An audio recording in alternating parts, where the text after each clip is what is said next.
지금 온 인권위원회가 발칵 뒤집혔습니다. 한북한 남성이 10년 만에 증언대에 섰습니다. 리명철 46세. 가족이 도망쳤다는 건 사상 문제입니다. 보이부는 그를 반역자로 낙인 찍었죠. 아내와 아들이 탈북했다는 이유로요. 노동교화형 10년, 회령교 화소독방. 그는 끝이었습니다. 하지만 인천공항에서 모든 게 뒤집혔습니다. 10년간 모은 돈, 매일 밤 일한 아내, 대학 졸업 후 일한 아등 국경을 넘은 불옥법. 동철 동지, 제가 당신을 데리러 갈게요. 그 한마디가 10년의 지옥을 뒤흔들었습니다. 과연 이 가족은 어떻게 체제를 넘어 다시 만났을까요? 남겨진 자의 이야기 지금 시작합니다. 여기서 잠깐 여러분은 지금 어디에서 시청하고 계신가요? 구독과 댓글을 남겨주시면 더 다양한 이야기를 들으실 수 있습니다. 저는 리명철입니다. 함경북도 무산광산소에서 기술반장으로 일했죠. 2015년 1월 15일 새벽, 저는 집 앞에 서 있었습니다. 문이 활짝 열려 있었어요. 한겨울인데도요, 아내 연희와 아들 진수가 보이지 않았습니다. 방 안은 텅 비어 있었죠. 이불이 뒤죽박죽으로 널려 있었고 식탁 위엔 밥그릇이 그대로였습니다. 급하게 떠난 흔적이었어요. 저는 마당으로 뛰어나갔습니다. 눈밭에 발자국이 찍혀 있었어요. 2개의 발자국이었습니다. 하나는 컸고 하나는 작았죠? 연희와 진수의 것이었습니다. 발자국은 집 뒤편산으로 향하고 있었어요. 저는 그 길을 따라 뛰었습니다. 가슴이 터질 것 같았죠? 하지만 300m쯤 가자 발자국이 사라졌습니다. 눈이 내려 덮어버린 거예요. 저는 그 자리에 주저앉았습니다. 돈이 떨렸어요. 아내가 떠난 거였습니다. 아들을 데리고요. 왠지는 알았습니다. 지난 2달 동안 우리 집은 배급이 끊겼거든요. 아들 진수는 영양실조로 학교도 못 갔습니다. 연희는 매일 밤 울었어요. 제가 광산에서 받은 배급표는 쓸모 없었죠. 배급소에는 쌀이 없었으니까요. 연희는 제게 말했었습니다. 명철 동지, 중국으로 가면 먹고 살 수 있다던데요. 저는 단호하게 반대했죠. 안 돼, 잡히면 우리 다 죽어. 조금만 더 참자. 하지만 연희는 더 이상 참을 수 없었던 겁니다. 집으로 돌아오는 길, 마을 방송이 울렸습니다. 긴급 지시입니다. 함경북도 무산군에서 도강자가 발생했습니다. 해당 지역 주민은 즉시 인민반장에게 보고하십시오. 격조하지 않는 차는 반역자로 간주됩니다. 제 다리가 풀렸어요. 도강자, 그게 제 아내와 아들을 가리키는 말이었습니다. 집에 돌아오자 인민반장 김동무가 이미 와 있었습니다. 그는 제 얼굴을 보더니 물었죠. 이명철 동무, 가족이 어디 갔소? 저는 대답했습니다. 모르겠습니다. 아침에 일어나니 없었습니다. 김동무는 고개를 끄덕였어요. 하지만 그의 눈빛은 차가웠습니다. 보이부에 보고해야겠어, 그가 말했죠. 저는 아무 말도 할 수 없었습니다. 오후 3시 보이부 트럭이 저희 집 앞에 섰습니다. 제복을 입은 요원 2명이 내렸어요. 그중 한 명이 저를 봤습니다. 이명철, 따라오시오. 저는 트럭에 실렸습니다. 마을 사람들이 저를 쳐다봤어요. 그들의 눈에는 동정이 아니라 두려움이 있었습니다. 저는 이제 탈북자의 가족이 된 거였으니까요. 보이부 건물은 차가웠습니다. 콘크리트 벽에는 김정은 동지의 초상화가 걸려 있었죠.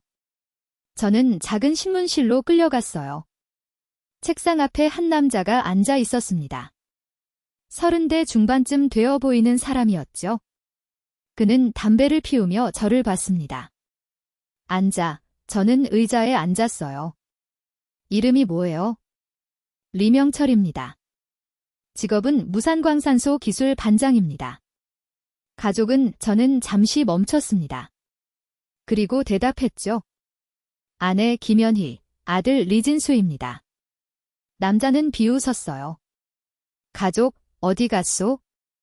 저는 고개를 숙였습니다. 모릅니다. 모른다고 그가 책상을 쳤습니다. 가족이 도강했어. 중국으로 넘어갔어. 당신은 몰랐다는 거요? 정말 몰랐습니다. 제 목소리가 떨렸어요. 아침에 일어나니 없었습니다. 남자는 고슴을 쳤습니다.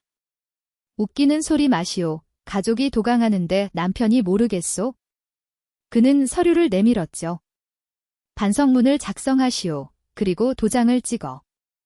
저는 서류를 받습니다. 거기엔 이렇게 적혀 있었어요. 나 리명철은 가족의 도강 사실을 사전에 인지하지 못한 사상적 해제를 깊이 반성하며 당의 조치를 따르겠습니다. 저는 펜을 들었습니다. 돈이 떨렸죠. 하지만 저는 썼습니다. 그리고 도장을 찍었어요. 남자는 서류를 가져갔습니다. 리명철 동무, 당신은 이제 탈북자 가족 명단에 올랐소. 무슨 뜻인지 알겠소? 저는 알고 있었습니다.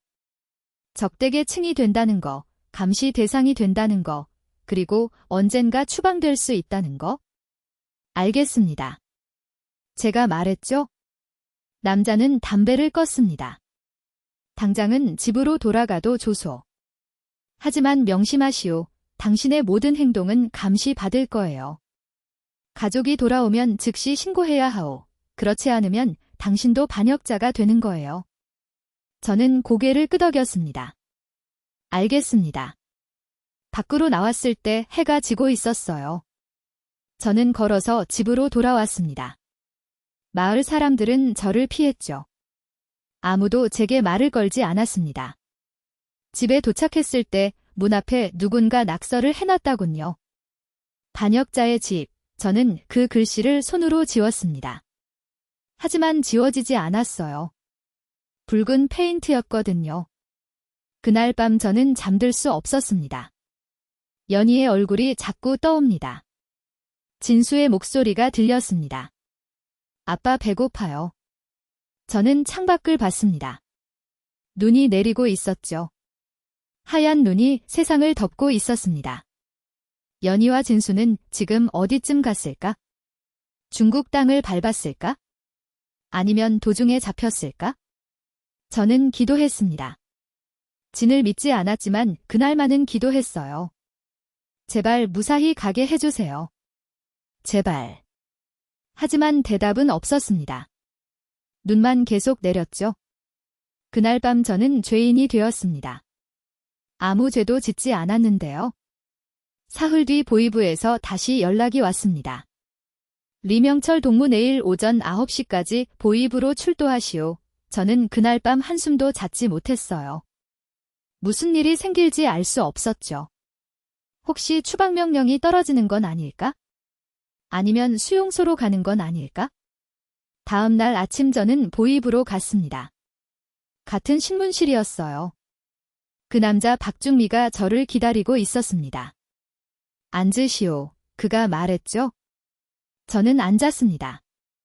박중미는 담배에 불을 붙였어요. 연기가 제 얼굴로 날아왔습니다. 리명철 동무 가족 소식 들었어. 저는 고개를 저었습니다. 아닙니다. 그렇겠지? 그가 피우셨어요. 우리도 아직 못 잡았으니까 제 가슴이 뛰었습니다. 못 잡았다는 건 연희와 진수가 아직 도망 중이라는 뜻이었죠. 그들이 살아있다는 뜻이었습니다. 박중미는 서류를 꺼냈어요. 하지만 리명철 동무 문제가 있어? 그가 서류를 제 앞에 놓았습니다. 당신 안에 김연희 이 사람 작년에 중국 손전화를 사용한 기록이 있어. 저는 얼어붙었습니다. 중국 휴대전화요. 그건 불법이었어요. 몰랐습니다.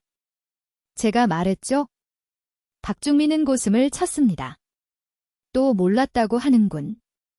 남편의 아내가 중국 전화를 쓰는 것도 몰라. 정말 몰랐습니다. 저는 필사적으로 말했어요.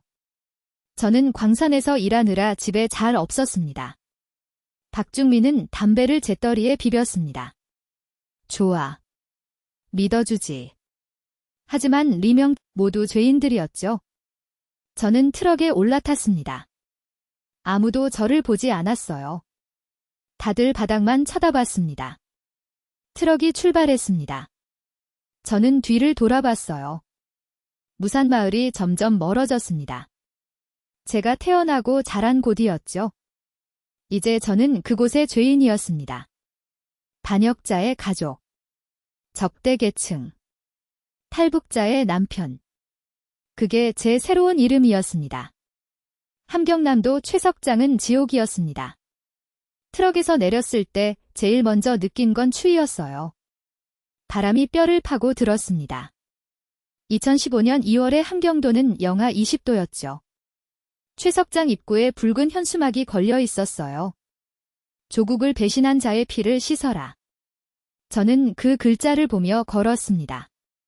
다른 죄인들도 함께였죠. 모두 15명이었습니다. 감독관이 우리를 세웠어요. 이름을 부르면 대답해라. 리명철. 저는 대답했습니다. 감독관은 우리를 훑어봤. 너희는 이제부터 6개월간 이곳에서 노동징벌을 받는다. 하루 작업량은 돌 2톤이다. 채우지 못하면 저녁 배식이 없다. 알겠나? 알겠습니다. 우리는 일제히 대답했죠. 축소로 안내됐습니다. 반자집이었어요. 방 하나에 15명이 자야 했습니다. 이불은 한 사람당 한 장이었죠. 야은 소미불이었습니다. 저는 구석 자리를 잡았어요. 창문 옆이었습니다. 그곳이 제일 추웠지만 다른 자리는 이미 차 있었죠. 다음 날 새벽 5시 기상 나팔이 울렸습니다. 일어나, 모두 일어나. 감독관의 고함 소리가 들렸어요. 저는 벌떡 일어났습니다. 몸이 얼어 있었어요. 아침 배식은 옥수수죽 한 그릇이었습니다. 건더기는 거의 없었어요. 물에 옥수수 가루를 조금 푼 것뿐이었죠. 오전 6시 작업이 시작됐습니다. 채석장 바닥에는 돌이 쌓여 있었어요. 우리는 망치와 정을 받았습니다. 돌을 깨라. 주먹만한 크기로 깨야 한다. 알겠나? 저는 망치를 들었습니다. 무거웠어요. 3kg은 되는 것 같았죠. 망치를 내리쳤습니다. 쨍, 돌이 깨졌어요. 하지만 너무 컸습니다. 다시 쳤습니다. 쨍, 됐. 1시간이 지나자 손에 물집이 잡혔습니다. 2시간이 지나자 물집이 터졌어요. 피가 흘렀습니다. 하지만 멈출 수 없었어요. 감독관이 돌아다니며 감시했거든요. 빨리 해. 작업량을 채우지 못하면 밥이 없다. 정오가 되자 점심 배식이 있었습니다. 역시 옥수수죽이었어요. 하지만 아침보다 더 물겁습니다. 저는 죽을 마셨습니다. 목이 말랐거든요. 하지만 배는 차지 않았어요. 오후 작업이 다시 시작됐습니다. 저는 계속 망치를 들었어요. 내리쳤죠. 손에서 피가 계속 흘렀습니다. 연희야, 저는 속으로 중얼거렸어요. 진수야, 너희는 지금 어디에 있니? 밥은 먹었니? 망치를 내리치며 생각했습니다. 아내와 아들은 중국 땅을 밟았을까요? 아니면 도중에 잡혔을까요? 만약 잡혔다면 저보다 더한 곳에 있을 겁니다. 정치 범수용소일 수도 있었죠. 저는 일에 악물었어요. 안 돼. 연희와 진수는 무사해야 해. 그들만은 살아야 해. 저녁 6시가 되자 작업이 끝났습니다. 감독관이 작업량을 확인했어요. 리명철, 땜 8톤, 부족하다. 제 심장이 내려앉았습니다. 더 했습니다. 분명히 거짓말 하지 마라. 감독관이 말했어요. 우리 거짓말을 하나 2톤을 못 채웠으면 못 채운 거다. 저는 아무 말도 할 수 없었습니다. 오늘 저녁 회식 없다. 내일 더 열심히 해라. 감독관이 등을 돌렸어요. 저는 빈손으로 숙소로 돌아왔습니다. 다른 사람들은 옥수수죽을 먹고 있었어요. 저는 구석에 앉았습니다. 배가 고팠습니다. 하루 종일 일했는데 아침과 점심에 먹은 묽은 죽이 전부였죠. 저는 가방을 열었어요. 어머니가 주신 감자가 있었습니다. 저는 감자 하나를 꺼냈어요. 생감자를 깨물었습니다. 딱딱했어요. 하지만 씹었습니다. 잠겼죠. 배가 조금 나아졌습니다. 옆자리에 남자가 저를 봤어요. 동무, 감자, 미소 얘 하나만 나눠줄 수 있어 저는 망설였습니다. 감자는 5개밖에 없었어요. 어머니가 마지막으로 주신 거였습니다. 하지만 그 남자의 눈을 보니 거절할 수가 없었어요. 저와 같은 눈이었습니다. 절망과 굶주림이 섞인 눈이었죠. 여기요. 저는 감자 하나를 건넸습니다. 남자는 받았어요. 고맙소. 그가 말했습니다. 내 이름은 강일수요. 평안도에서 왔소. 저는 리명철입니다. 함경도에서 왔어요. 강일수는 감자를 깨물었어요. 동무도 가족이 도강했어. 예, 나도요. 강일수가 한숨을 쉬었습니다. 아들이 작년에 중국으로 넘어갔소. 그 뒤로 소식이 없어. 저는 고개를 끄덕였습니다. 저도 아내와 아들이 떠났습니다. 우리는 잠시 침묵했어요. 말이 필요 없었습니다. 우리는 같은 처지였죠. 리동무, 강일수가 속삭였어요. 여긴 6개월을 버티기 힘든 곳이요. 많은 사람이 죽소, 죽는다고요? 그래서 강일수의 목소리가 낮아졌습니다. 작년에 온 사람 20명 중 5명이 죽었어. 주의와 굶주림 때문이요. 병에 걸려도 치료를 안 해줘. 제 등에 식은 땀이 흘렀어요. 하지만 리동무, 강일수가 제 어깨를 잡았습니다. 살아야 하오. 가족을 위해서라도 나는 매일 아들 생각을 하며 버티어. 언젠가 아들이 잘 살고 있다는 소식을 들을 수 있다면 죽어도 여한이 없어. 저는 고개를 끄덕였어요. 저도 그럴 겁니다. 그날 밤 저는 잠들 수 없었습니다. 바람이 판젖지 틈새로 들어왔어요. 몸이 얼어붙는 것 같았습니다. 저는 이불을 머리까지 뒤집었었어요. 하지만 주인은 막을 수 없었습니다. 가슴속에서 사진을 꺼냈습니다. 연희와 진수의 사진이었죠.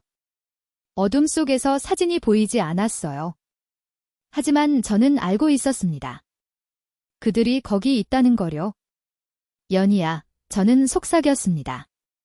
진수야, 아빠는 여기서 버틸게 너희를 다시 만날 때까지 눈물이 났습니다. 제가 왜 여기 있어야 하죠? 제가 무슨 죄를 지었나요? 가족을 사랑한 게 죄입니까? 아내가 굶주린 아들을 살리려 한 게 죄입니까? 하지만 이곳에서는 그게 죄였습니다. 이 땅에서는 가족보다 당이 먼저였죠. 아이보다 수령이 우선이었습니다. 저는 사진을 다시 가슴에 넣었어요. 그리고 눈을 감았습니다. 바람 소리가 들렸습니다. 누군가 기침하는 소리도 들렸어요. 먼 곳에서 이리 울음소리가 들렸습니다. 이곳은 지옥이었습니다. 하지만 저는 살아야 했어요. 연희와 진수를 위해서요. 다음 날부터 저는 새벽 4시에 일어났습니다. 다른 사람들이 자는 동안 밖으로 나가 돌을 미리 깼어요. 저는 더 망가졌습니다. 비가 멈추지 않았죠? 하지만 작업량을 채워야 했습니다. 밥을 먹어야 살 수 있었으니까요. 일주일이 지나자 몸무게가 5kg 빠졌습니다. 얼굴은 해골처럼 변했어요. 하지만 저는 버텼습니다. 매일 밤 사진을 꺼내봤어요. 연희와 진수의 얼굴을 떠올렸습니다. 그들이 저를 살게 했습니다. 최석장의 겨울은 끝이 보이지 않았습니다. 하지만 저는 알고 있었어요. 봄은 온다는 것을요. 언젠가 이 지옥도 끝난다는 것을요. 그날까지 저는 살 겁니다. 최석장에서 2달이 지났습니다. 2015년 4월 초 눈이 녹기 시작했어요. 하지만 추위는 여전했습니다. 제 몸무게는 15kg이 무산에서 전화 왔다. 제 심장이 뛰었습니다. 무산에서요. 어머니일까요? 전화를 받았습니다. 여보세요? 리명철 동무요. 낯선 남자 목소리였습니다. 그렇습니다. 무산 인민병원입니다. 남자가 말했어요. 정 할머니가 입원하셨습니다. 제 머릿속이 하얘졌습니다. 어머니가 입원하셨다고요? 그렇습니다. 일주일 전에 쓰러지셨습니다. 영양실조와 폐렴입니다. 저는 전화기를 꽉 잡았어요. 상태가 어떻습니까? 전화 너머로 침묵이 흘렀습니다. 그리고 남자가 말했어요. 위도칩니다. 빨리 오시는 게 좋겠습니다. 제가 지금 최석장에 있습니다. 갈 수 있을까요? 감독관과 상의하십시오. 남자가 말했습니다. 저는 감독관을 봤어요. 감독관 동무초발 보내주십시오. 어머니가 위독합니다. 감독관은 잠시 생각했습니다. 안 된다. 노동증벌 기간이 아직 한 달 남았다. 감독관 동무초발보를 꿇었어요. 제발 부탁합니다. 어머니가 죽어가십니다. 감독관은 저를 내려다 봤습니다. 그의 눈에는 동정이 없었어요. 규정이 규정이다. 안 된다. 전화가 끊겼습니다. 저는 그 자리에 주저앉았습니다. 어머니가 죽어가고 계십니다. 저 때문에요. 저는 작업장으로 돌아가지 못했어요. 그냥 그 자리에 앉아 있었습니다. 감독관이 소리쳤습니다. 리명철 일어나서 일해? 하지만 저는 움직일 수 없었습니다. 다리에 힘이 없었어요. 강일수가 달려왔습니다. 리동무이 일어나시오. 빨리 어머니가. 저는 중얼거렸어요. 어머니가 죽어가요? 강일수가 저를 일으켰습니다. 리동무이 정신 차리시오. 여기서 무너지면 안 돼요. 그날 저는 작업을 할 수 없었습니다. 망치를 들었지만 내리칠 수가 없었어요. 전혀 배식을 받지 못했습니다. 작업량을 채우지 못했으니까요. 하지만 배고픈 것도 느껴지지 않았습니다. 밤이 되자 강일수가 자기 죽을 나눠줬어요. 먹으시오. 고맙습니다. 저는 받았지만 먹을 수가 없었습니다. 일주일 뒤 또 전화가 왔습니다. 인민병원이었어요. 리명철 동무, 정할머니께서 어젯밤 돌아가셨습니다. 전화를 듣는 순간 제 세상이 무너졌습니다. 어머니, 제 마지막 가족이셨던 어머니. 저는 전화기를 떨어뜨렸습니다. 무릎이 꺾였어요. 어머니, 제가 속삭였습니다. 어머니는 제게 살라고 하셨습니다. 하지만 이제 어머니는 안 계십니다. 그날 밤 저는 숙소에서 울었습니다. 소리 내어 울었어요. 잠을 수가 없었습니다.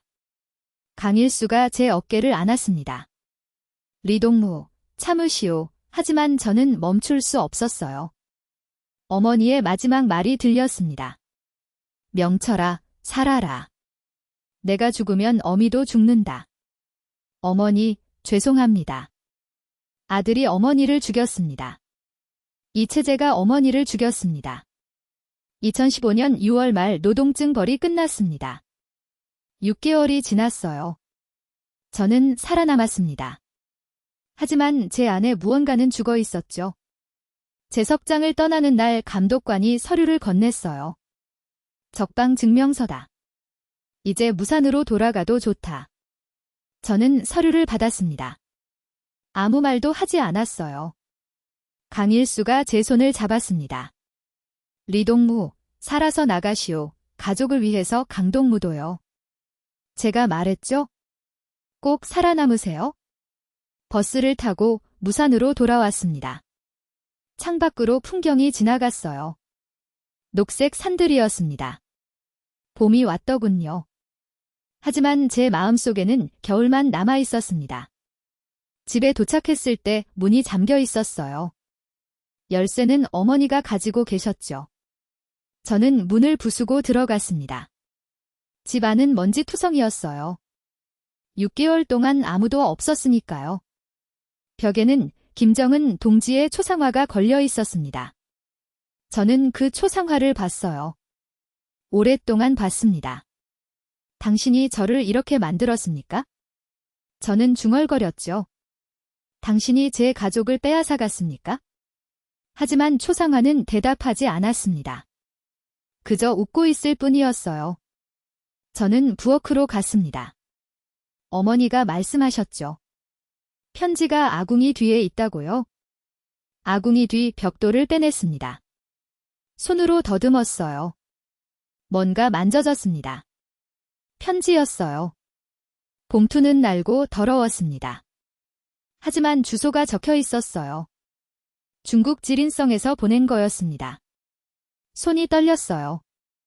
봉투를 열었습니다. 편지지 한 장이 나왔습니다. 글씨가 적혀 있었어요. 연희의 글씨였습니다. 명철 동지에게 저 연희입니다. 진수와 함께 중국에 도착했습니다. 무사합니다. 미안해요. 말없이 떠나서. 하지만 더 이상 진수를 굶길 수 없었어요. 우리는 지금 지린성 어느 마을에 숨어 있습니다. 중국 조선 쪽 분이 도와주고 계세요. 명철 동지, 당신도 오세요. 제발, 우리 함께 살아요. 진수가 매일 아빠를 찾습니다. 아빠는 언제 오냐고 물어요. 저는 곧 온다고 말합니다. 명철 동지 정말 오세요. 이 편지를 읽으면 답장 주세요. 조선 쪽 아저씨가 전해줄 겁니다. 기다릴게요. 꼭 오세요. 연희 올림. 편지를 읽는 동안 눈물이 흘렀습니다. 연희와 진수가 살아있었어요. 무사했습니다. 중국에 있었죠.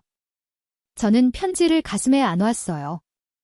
연희야, 진수야. 아빠가 갈게, 꼭 갈게. 하지만 어떻게 갈까요? 저는 탈북자 가족 명단에 올라 있었습니다. 감시 대상이었어요. 국경을 넘으면 총에 맞을 겁니다. 저는 편지를 다시 숨겼습니다. 벽돌 뒤에 보이부가 찾으면 안 됐죠. 다음 날 광산소에 복직 신청을 하러 갔습니다. 인사 담당자가 저를 봤어요. 리명철 동무, 노동증 벌 끝났소. 저는 대답했습니다. 담당자는 서류를 뒤적였어요. 리 동무는 당분간 광산에서 일할 수 없어. 왜요? 제가 물었습니다. 탈북자 가족은 중요. 직책에 배치할 수 없어. 담당자가 말했어요. 대신 자벽부로 일하시오. 청소, 운반 같은 거요. 저는 입술을 깨물었습니다. 기술 반장에서 자벽부로요? 그게 제 새로운 신분이었습니다. 알겠습니다. 제가 말했죠? 일주일 뒤 동료 최 동무가 저를 찾아왔습니다. 명철이 그가 조심스럽게 말했어요. 이거 받아. 그는 작은 물건을 건넸습니다. 주 대형 라디오였어요. 최 동무, 이게 뭡니까? 라디오야. 최 동무가 속삭였어요. 중국에서 밀수로 들어온 거야? 저는 놀랐습니다. 이거 불법 아닙니까? 그렇지. 최 동무가 말했어요. 하지만 명철이 이걸로 남한 방송을 들을 수 있어. 남한 방송이요? 최 동무의 눈빛이 진지해졌습니다. 명철이 연희 동무가 남한으로 갔을 수도 있어? 탈북자들은 중국에서 남한으로 간대. 제 심장이 뛰었어요. 정말입니까? 최 동무가 말했습니다.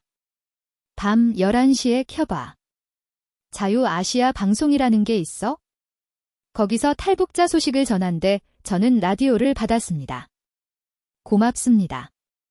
최 동무, 조심해. 최 동무가 말했어요. 들키면 큰일 나. 알지, 알고 있습니다. 그날 밤 11시 저는 이불 속에서 라디오를 켰습니다. 잡음이 들렸어요. 지지지, 지지지. 주파수를 돌렸습니다. 최 동무가 알려준 대로요. 갑자기 목소리가 들렸습니다. 하지만 그 느낌은 사라지지 않았어요. 집에 도착했을 때 해가 지고 있었습니다. 저는 문을 열었어요. 안으로 들어갔죠? 그때였습니다. 움직이지 마라. 누군가 제 뒤에서 소리쳤어요. 저는 얼어붙었습니다. 천천히 돌아봤어요. 보이부 요원 3명이 서 있었습니다. 총을 들고요. 박주미도 있었어요. 그가 비웃었습니다. 리명철 동무 어디 가려고 했어? 제 심장이 멎는 것 같았습니다. 무슨 말씀이십니까? 잡아먹지 마시오. 박주미가 다가왔어요. 우리는 다 알고 있어? 당신이 탈북하려 한다는 거? 제 다리가 풀렸습니다. 저는 라디오도 들었지? 박주미가 말했어요. 자유아시아 방송. 매일 밤 11시에 제 머릿속이 하얘졌습니다. 어떻게 알았을까요? 박주미는 제 집 안으로 들어갔어요. 수색해라. 요원들이 집 안을 뒤지기 시작했습니다. 책상을 뒤집었어요. 이불을 걷었습니다. 옷장을 열었죠? 한 요원이 소리쳤습니다. 찾았습니다. 그는 라디오를 들고 있었어요. 제가 이불 속에 숨겨둔 거였습니다. 박주미가 라디오를 받았어요. 이게 뭐요? 리명철 동무. 저는 아무 말도 할 수 없었습니다. 중국제 라디오군. 박주미가 말했어요. 불법이요. 알고 있었소. 저는 고개를 숙였습니다. 그리고 이건 뭐요? 다른 요원이 편지를 들고 있었어요. 연애의 편지였습니다. 박주미가 편지를 읽었어요. 그의 얼굴이 굳어졌습니다. 중국에서 온 편지로군. 박주미가 저를 봤어요. 아내가 보낸 거요? 저는 대답하지 않았습니다. 리명철 동무. 박주미가 말했어요. 당신은 이제 끝났소. 알겠소. 요원들이 저를 잡았습니다. 손에 수갑이 채워졌어요. 기다려 주십시오. 저는 외쳤습니다. 제가 무슨 죄를 지었습니까? 무슨 죄? 박주미가 웃었어요. 불법 라디오 청취. 외국과의 불법 통신. 탈북기도. 이것만으로도 충분하오. 저는 끌려나갔습니다. 마을 사람들이 저를 봤어요. 모두 고개를 돌렸습니다. 아무도 저를 보지 않으려 했죠. 트럭에 실렸습니다. 짐칸이었어요. 어두웠습니다. 트럭이 출발했어요. 저는 바닥에 주저앉았습니다. 어떻게 들킨 걸까요? 누가 밀고 한 걸까요? 갑자기 깨달았습니다. 최동무였어요. 아니, 최동무가 아니라 누군가 최동무를 감시했을 겁니다. 그리고 저를 신고한 거죠? 아니면 처음부터 함정이었을 수도 있었습니다. 보이부가 라디오를 퍼뜨리고 누가 듣는지 확인하는 거였을지도요. 저는 벽에 머리를 기댔습니다. 연희야, 진수야. 아빠는 실패해서 트럭은 한참을 달렸습니다. 어디로 가는지 알 수 없었어요. 1시간쯤 지나 트럭이 멈췄습니다. 문이 열렸어요. 내려. 저는 내렸습니다. 콘크리트 건물이었어요. 창문에는 철창이 있었습니다. 보이부 구치소였습니다. 안으로 끌려갔어요. 복도를 지나 작은 방으로 들어갔습니다. 집문실이었습니다. 의자가 하나 있었어요. 철제 의자였습니다. 저는 그 의자에 앉혔어요. 수갑이 의자에 채워졌습니다. 움직일 수 없었죠. 박주미가 들어왔습니다. 담배를 피우며요. 리명철 동무 그가 말했어요. 이제 솔직하게 말하시오. 무엇을요? 제가 물었습니다. 누가 라디오를 줬소? 박주미가 물었어요. 저는 입을 다 물었습니다. 최동무를 밀고 할 수 없었죠. 말하지 않게서 박주미가 담배를 제 떠리에 비볐어요. 그럼 혼자 다 뒤집어 쓰겠다는 거요? 저는 고개를 끄덕였습니다. 제 혼자 한 일입니다. 박주미는 웃었어요. 용감하군 하지만 소용없소. 우리는 이미 알고 있어 제 심장이 뛰었습니다. 뭘 알고 계십니까? 최 선생이요. 박주미가 말했어요. 최 선생이 당신에게 라디오를 줬지? 그리고 탈북을 부추겼소. 저는 얼어붙었습니다. 최 동무의 이름이 최 선생이었어요. 최 선생은 어제 체포됐소? 박주미가 말했습니다. 이미 자백해서 당신에게 라디오를 줬다고 제 머릿속이 하얘졌습니다. 최 동무가 잡혔어요. 저 때문에요. 리명철 동무 박주미가 제 앞에 섰어요. 당신은 선택해야 하오. 격조하면 형량을 줄여줄 수 있어. 거부하면 최고형이요. 최고형이요. 사형이요. 박주미가 차갑게 말했어요. 아니면 정치범 수용소. 평생 그곳에서 썩을 거요. 저는 눈을 감았습니다. 사형. 정치범 수용소. 어느 쪽이든 끝이었습니다. 시간을 들이지 박주미가 말했어요. 내일 아침까지 생각하시오. 격조할 건지 아닌지. 박주미는 나갔습니다. 문이 닫혔어요. 저는 혼자 남았습니다. 철제 의자에 묶인 채로요. 시간이 흘렀습니다. 얼마나 지났는지 알 수 없었어요. 창문으로 달빛이 들어왔습니다. 작은 빛이었어요. 저는 그 빛을 봤습니다. 연희야. 저는 속삭였어요. 진수야. 아빠는 여기까지인가 봐. 눈물이 나지 않았습니다. 물 기력도 없었어요. 그때 문이 열렸습니다. 간수가 들어왔어요. 밥이다. 그는 바닥에 밥그릇을 놓았습니다. 옥수수죽이었어요. 뭐고? 간수가 말했습니다. 손이 묶여 있습니다. 제가 말했어요. 간수는 한숨을 쉬었어요. 두갑을 풀어줬습니다. 저는 밥그릇을 들었어요.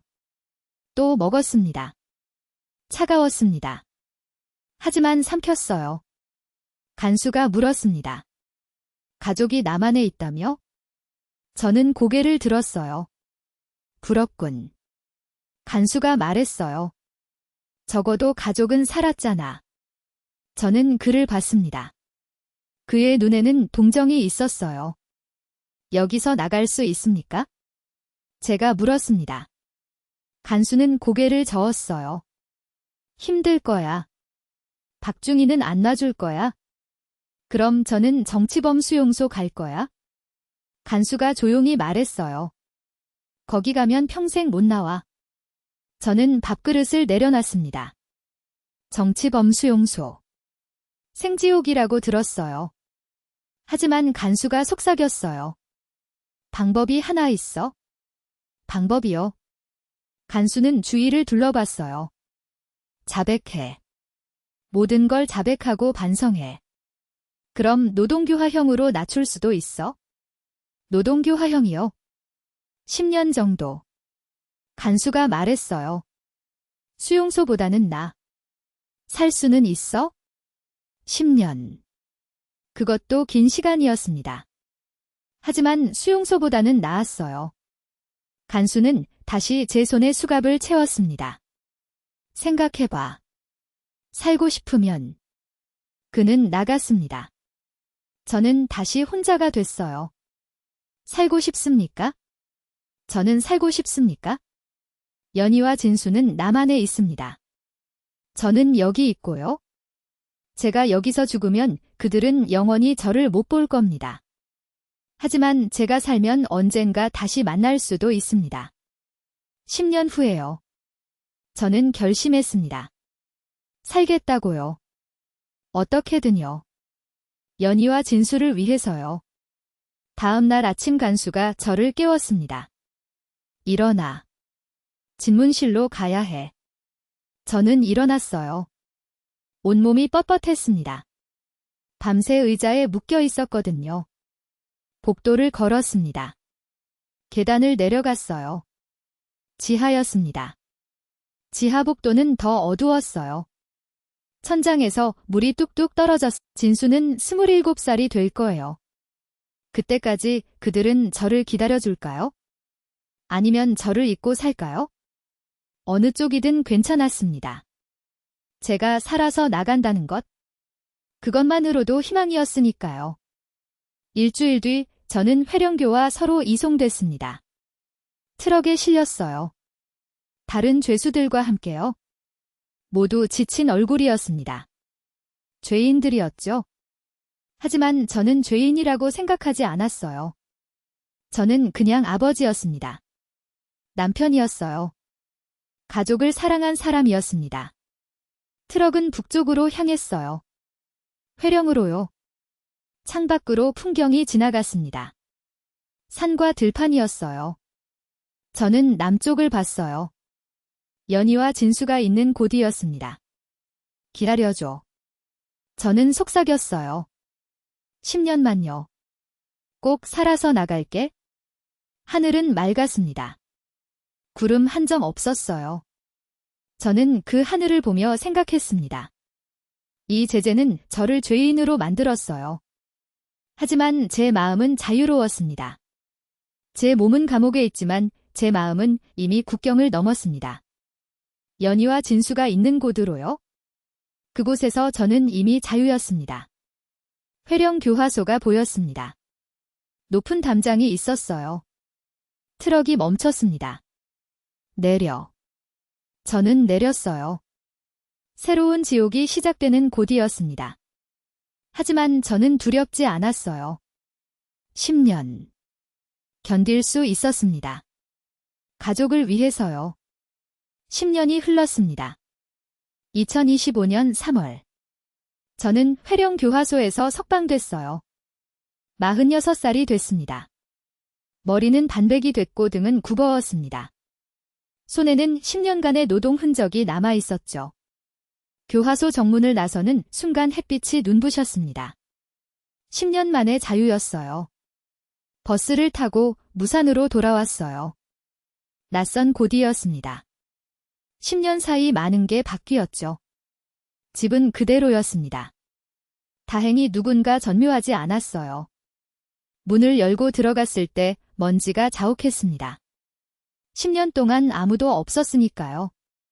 벽에 김정은 동지의 초상화가 여전히 걸려 있었어요. 저는 그 초상화를 내렸습니다. 천천히요. 바닥에 놓았어요. 더 이상 걸어두고 싶지 않았습니다. 다음 날 광산소에 갔습니다. 인사 담당자가 저를 봤어요. 리명철 동무 석방됐소? 저는 대답했습니다. 일자리가 필요하겠군.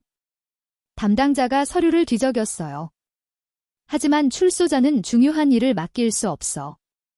청소부로 일하시오. 알겠습니다. 제가 말했죠? 일주일 뒤 저는 시장에 갔습니다. 먹을 것을 사려고요.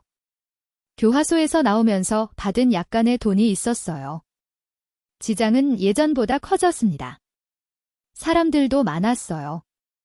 한 아주머니가 라디오를 팔고 있었습니다. 중국제였어요. 얼마입니까? 제가 물었습니다.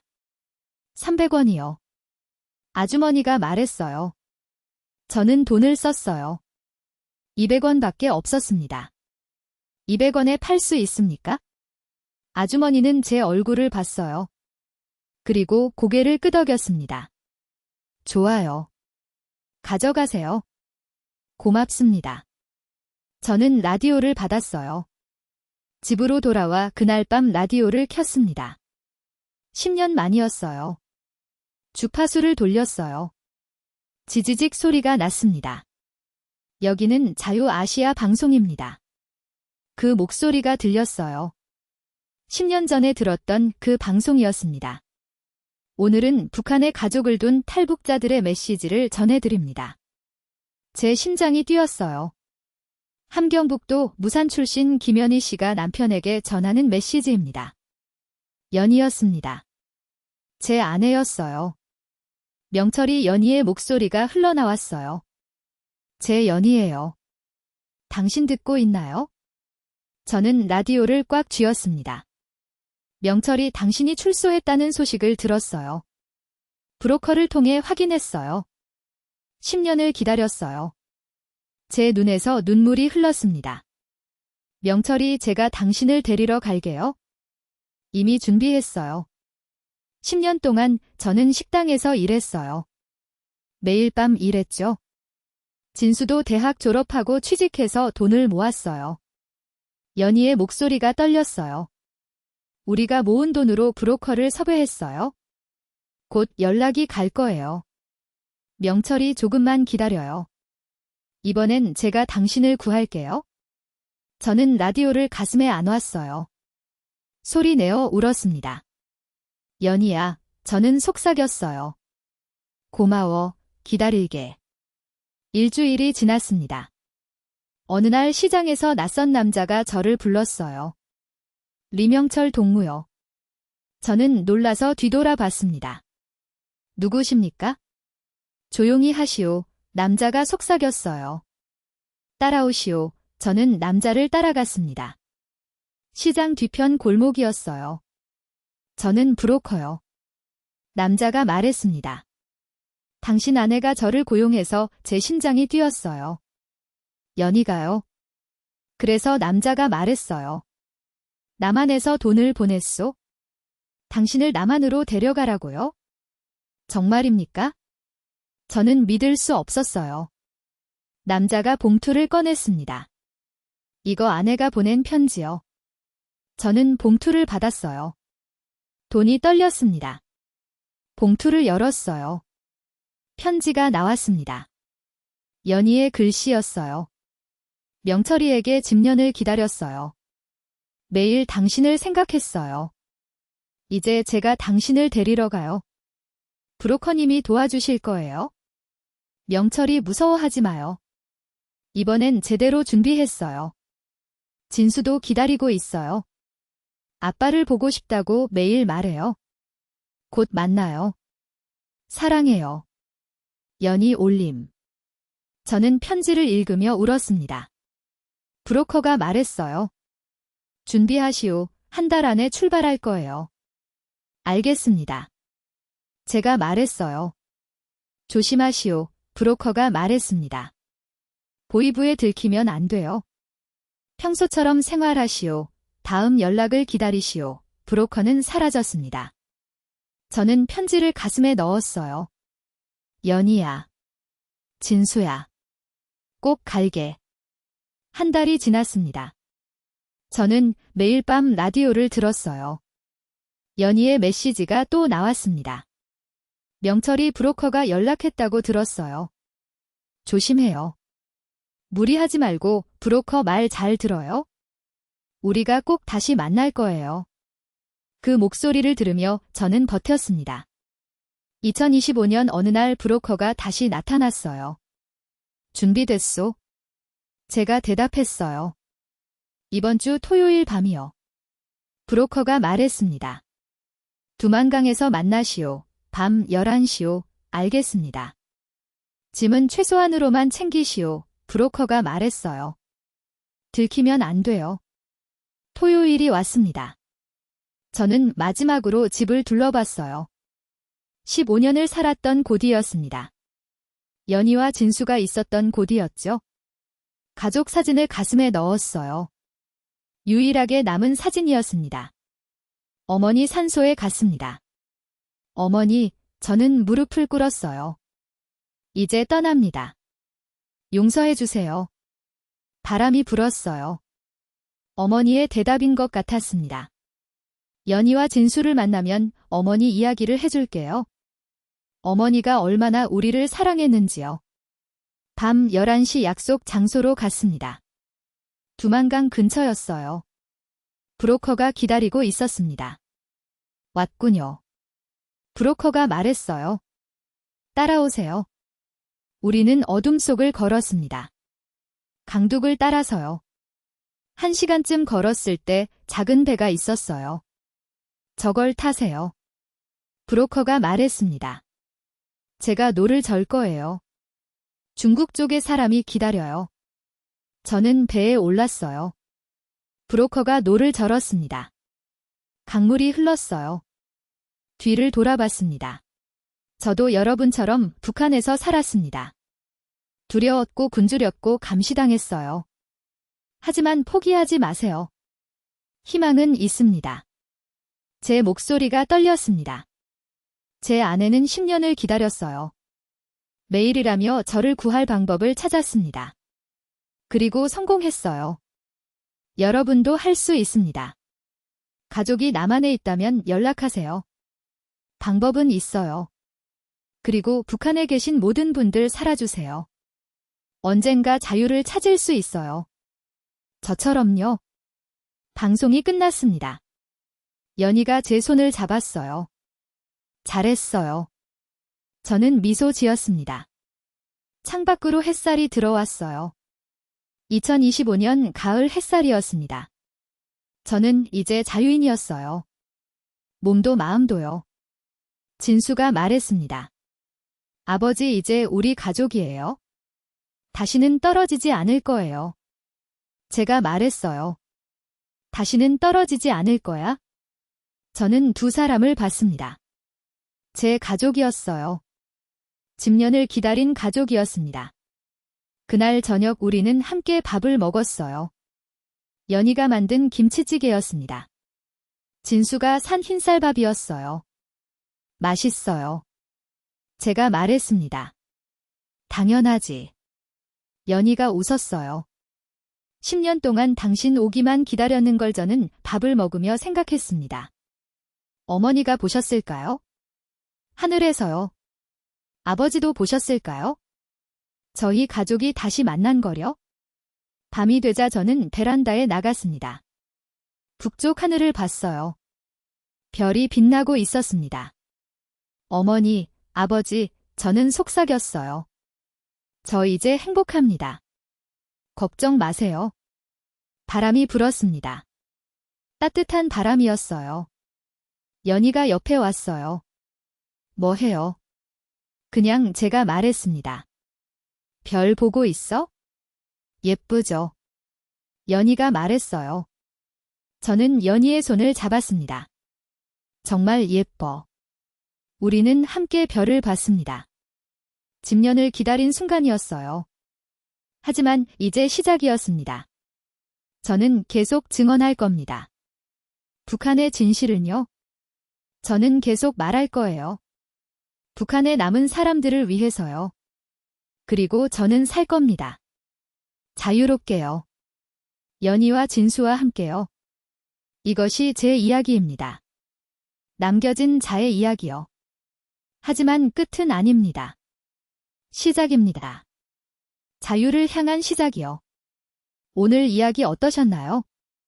여러분의 의견과 탈북민들이 자유대안의 정착을 응원하는 메시지를 댓글로 남겨주세요. 감사합니다. 재밌었으면 구독, 좋아요, 평양의 메아리